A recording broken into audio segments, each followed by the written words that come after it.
Right, well, what we're doing today is removing a wheel from my Bentley Arnage, and it should be straightforward, you'd think, but with everything Bentley you really do need to be careful what you're doing.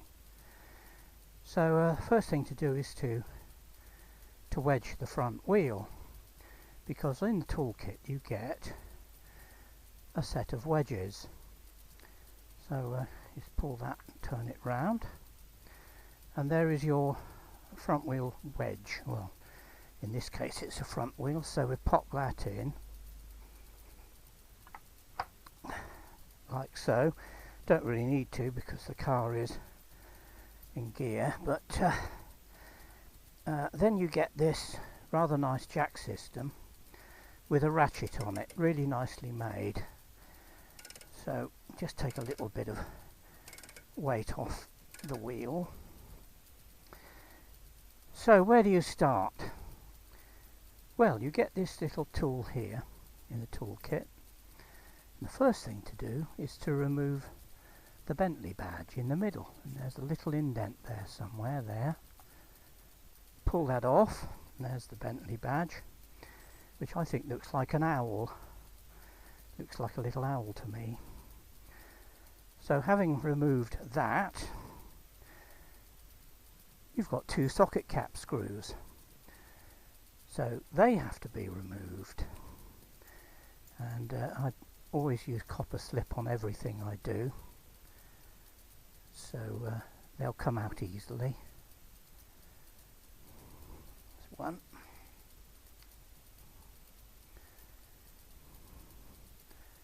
There's two.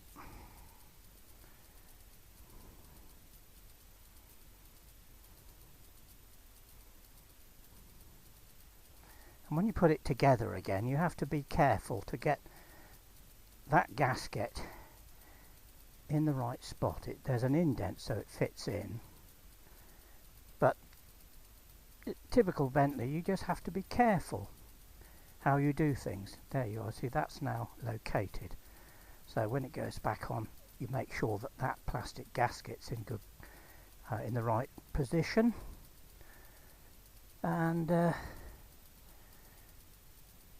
well, we're ready to start, aren't we? So we've got to remove, oh dear, that wasn't very clever, was it? Remove that plate, aluminium plate, and you can see I've put some copper slip round the outside so it came off, well, too readily actually. Put that down carefully along with the Allen key. And now it's just like an ordinary car. You get the usual kind of routine.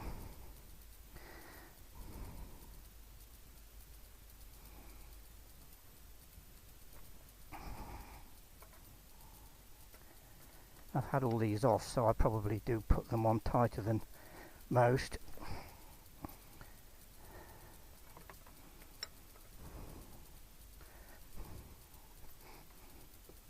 Ooh.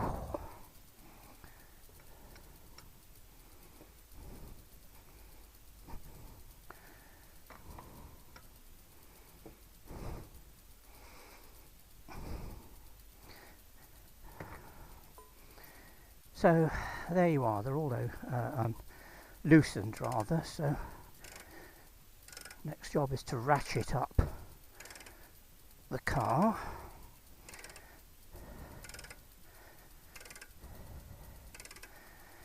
The jack fits really nicely into a special little location, and you can't really get it wrong.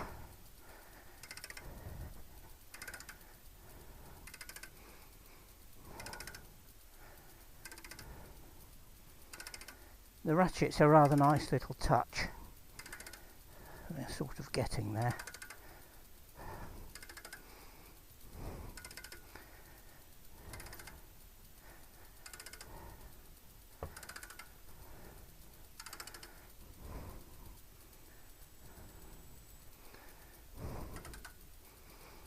What we're doing actually is checking out the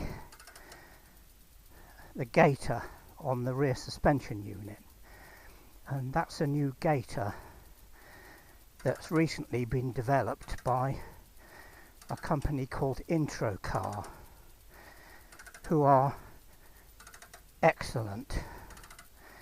You can get virtually every single spare for every Rolls-Royce or Bentley through them, and if you're a member of the Enthusiasts Club, they'll give you a discount.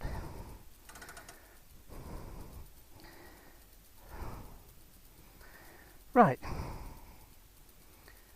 jacked up enough now, so I start removing the nuts.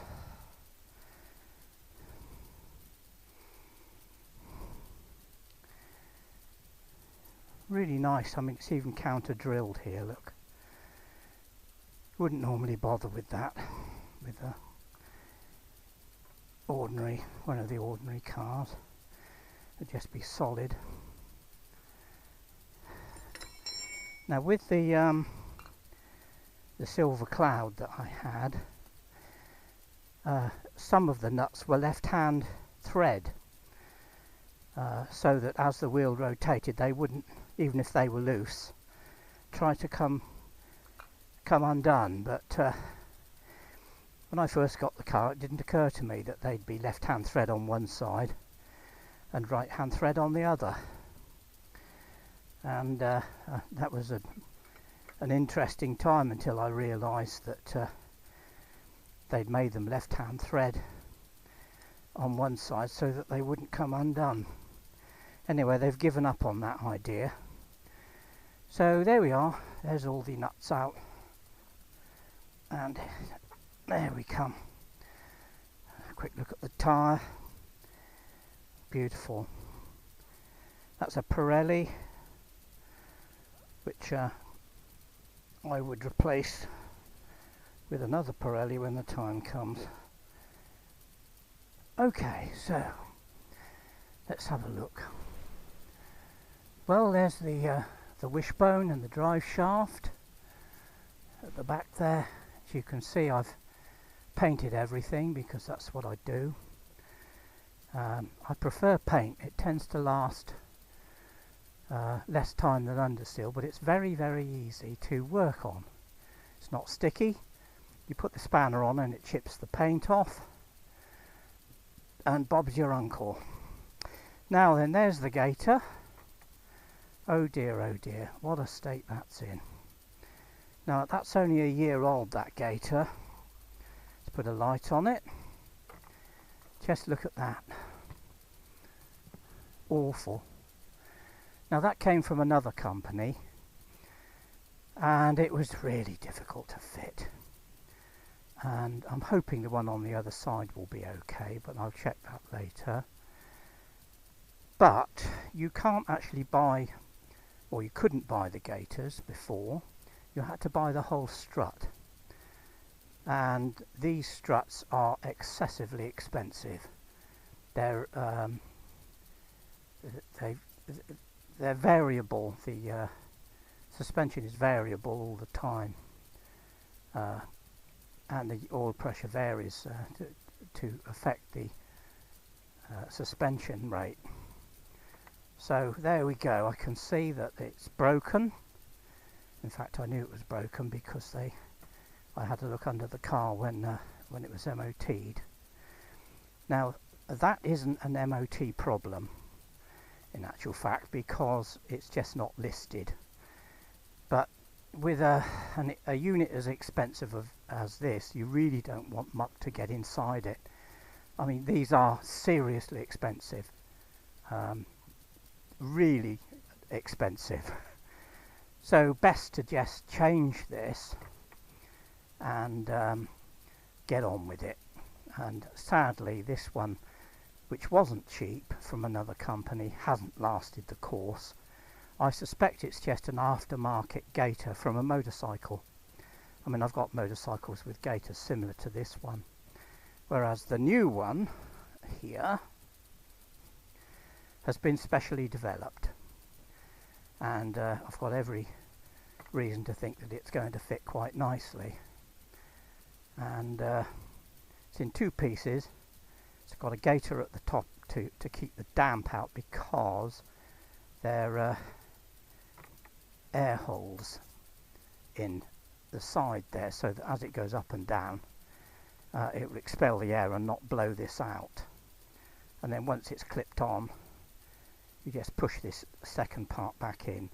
Now Intracast say that they've gone to a great deal of expense and time to develop a gaiter that will work for a long time.